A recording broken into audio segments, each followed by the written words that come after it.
இன்றே டவுன்லோட் செய்து உங்கள் ஃபேவரட் ஷோக்களை என்ஜாய் பண்ணுங்க.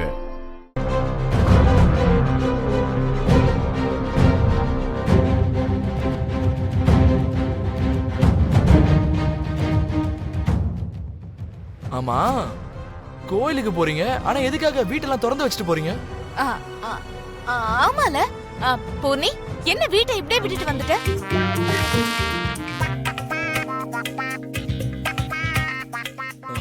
சரி பூரி, என் லேப்டாப் பக்கத்துல ஒரு பென்ட்ரைவ் வச்சிருப்பேன், அதை போயிட்டு எடுத்துட்டு வா. சரிண்ணா.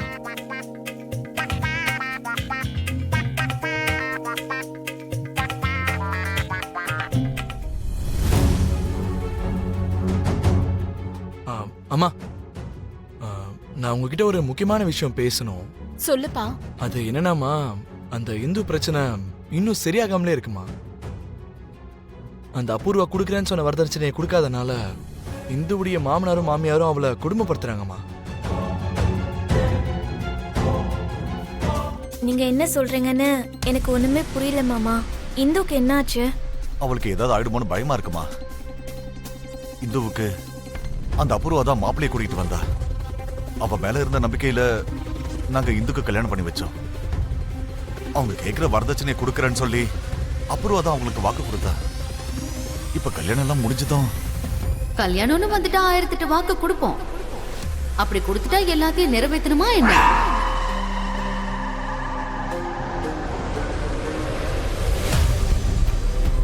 நீங்க இப்படி பேசுறது சரியில்லைங்க. அதுவே உங்க பொண்ணா இருந்தா நீங்க இப்படி பண்ணுவீங்களா? ஏன் பொண்ணையும் உன் பொண்ணையும் கம்பேர் பண்ற? எங்களுது ராஜ வாழ்க்கை. இந்த குடும்பத்துல சோறு போடலனா பட்னியா கிடக்கிற பொழப்பு உங்க பொழப்பு. அந்த அபூர்வா ஒரு ஓனாய்மா. அவ எப்ப என்ன பண்ணுவான்னு எனக்கு ரொம்ப பயமா இருக்கு.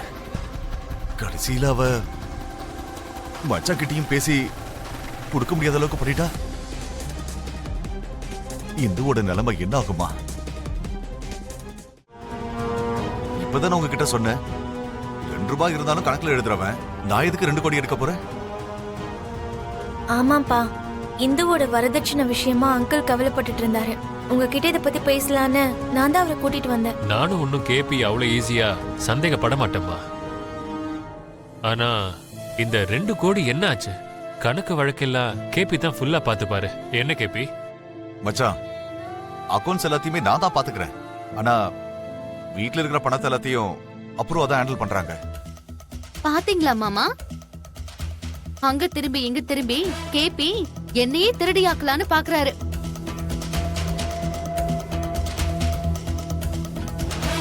என்ன கேபி, எங்க வீட்டு பணத்தை நாங்களே திருடுவோம்னு நீ நினைச்சிட்டு இருக்கியா? நான் அப்படி சொல்ல வரலங்க, நடந்துட்டு இருக்கிற ப்ராசஸ் சொன்ன அவ்வளவுதான். நீ என்ன சொன்னாலும் அதுக்கு அர்த்தம் அதுதான் கேபி. இல்ல அங்கேயும் நீங்க பணம் வாங்கியிருக்கீங்கன்னு தெரிஞ்சாலோ? அப்படியே ஐயோ, வேண்டாம் வேண்டாம் வேண்டாம் வேண்டாம், சொல்லேண்டி. அப்படிலாம் ஒண்ணும் பண்ண மாட்டோங்க. உங்களுக்கு அப்படி ஒரு நிலைமை வராது. உங்க தங்கச்சிய நாங்க பூ மாதிரி வச்சு பார்த்துப்போம். எங்களை நம்புங்க. சரி வாடி போலாம். வரங்க.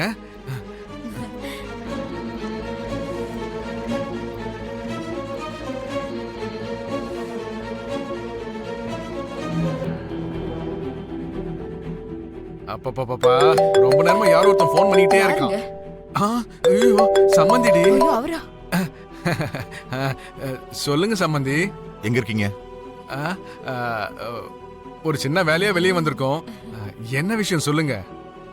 எங்க குடும்பத்துல இருக்கிறவங்க எல்லாரும் உங்ககிட்ட பேசணும்னு சொன்னாங்க. கொஞ்சம் வீட்டுக்கு வர முடியுமா? இதோ இப்பவே வரோம். நல்லது, வரேன்னு சொன்னாங்க.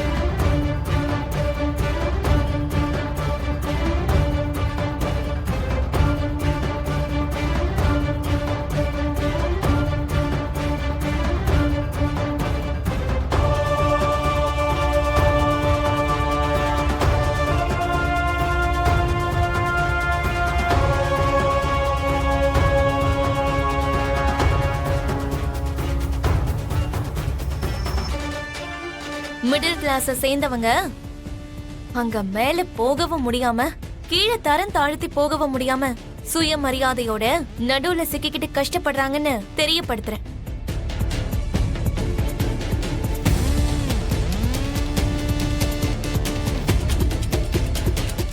நீ சொல்றது கரெக்ட் தான்.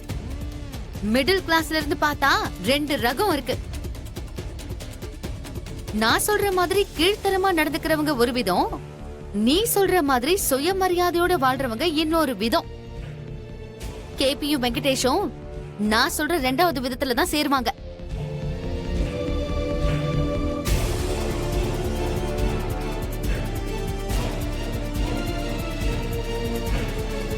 அதே மாதிரி நீ சொன்ன அந்த விதத்துல சேர்ந்தவ. நான் எவ்வளவு சுயமரியாதையோட வாழ்ந்தேன், எவ்வளவு கஷ்டப்பட்டு இந்த ஸ்டேஜுக்கு வந்திருக்கேன்னு என் மாமாக்கு நல்லாவே தெரியும்.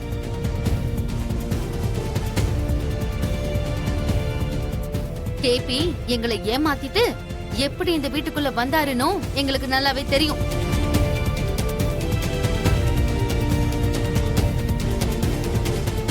இருந்தாலும் கேபிக்கு நீ இந்த அளவுக்கு சப்போர்ட் பண்றன்னா கேபி திருடின 2 கோடிய பத்தி உனக்கும் தெரியும் தானே?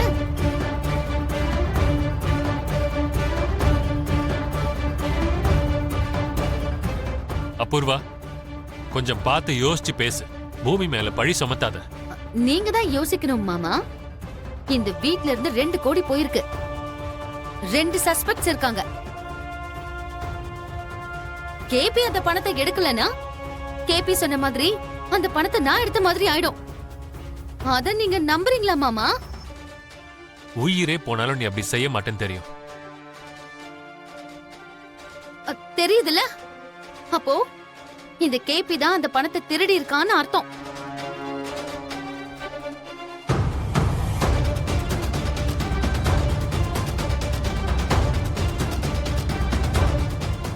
கேபிக்கு இந்த பூமி சப்போர்ட் பண்றானா இந்த பூமிக்கு அந்த விஷயம் தெரியும் தானே அர்த்தம்.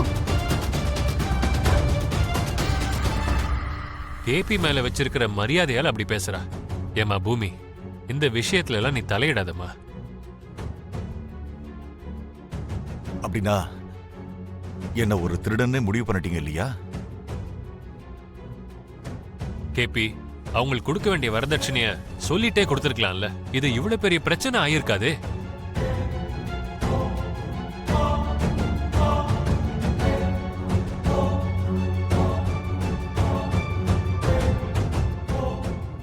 அப்போ என்ன நீங்களோ திருடன் ஆக்கிட்டீங்கல்ல, அப்படித்தானே? கேபி, நீ திரும்ப திரும்ப அதே விஷயத்தை தான் சொல்லிட்டே இருக்க. நான் ஒன்னும் உன்னை திருட மாதிரி நினைக்கல. ஒரு சின்ன கம்யூனிகேஷன் கேப் தான் நினைக்கிறேன். கம்யூனிகேஷன் கேப் கிடையாதுங்க. என் மேல திருடங்கிற ஒரு பழி விழுந்துருச்சு. இதை விட எனக்கு வேற என்ன கேபி மறுபடியும் அதையே சொல்ற? அப்பா சொல்றது உண்மைதான் மாமா.